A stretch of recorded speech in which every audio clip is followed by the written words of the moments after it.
Good morning guys! It's Art Day Fun Day! Can you see all the materials here? Do you have any idea what are we going to make?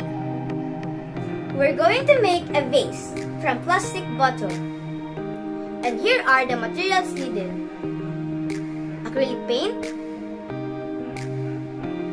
some decorations, marker, cutter, paint brushes,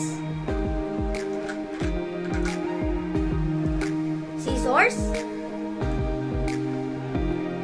plastic bottle, and of course, glue gun. Una, gamit ang marker, markahan natin ng bote kung saan natin gugupitin.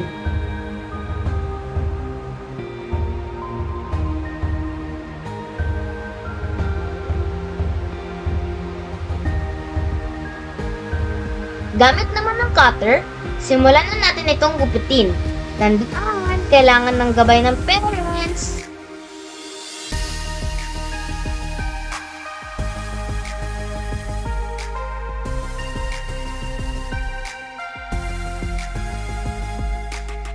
Matapos gupitin, ay i-check na natin kung tama ang sukat.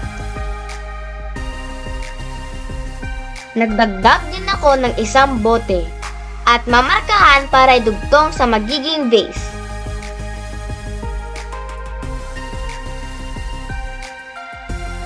Matapos gupitin, ay naglagay naman ako ng marka para sa napili kong disenyo.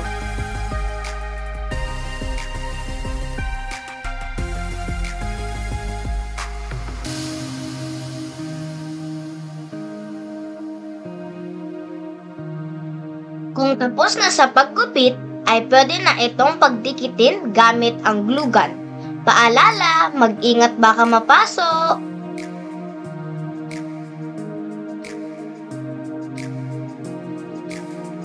Maglalagay na ako ng pintura.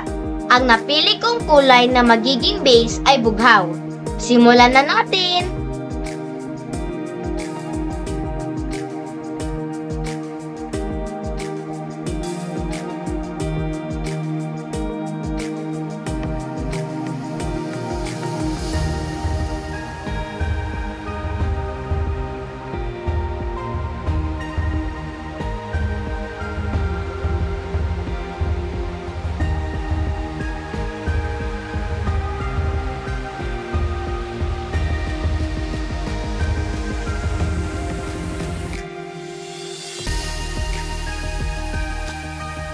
Ngayon, gamit ang kulay dilaw, maglagay naman tayo ng mga disenyo.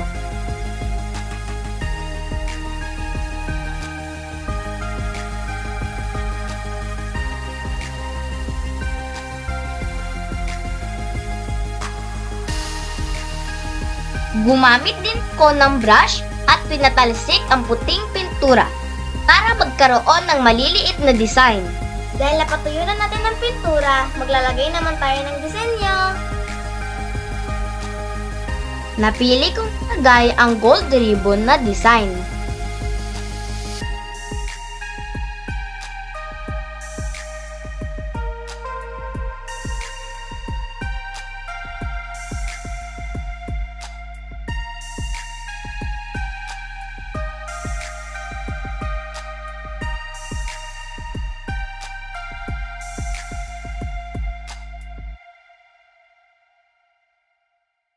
And here's my vase!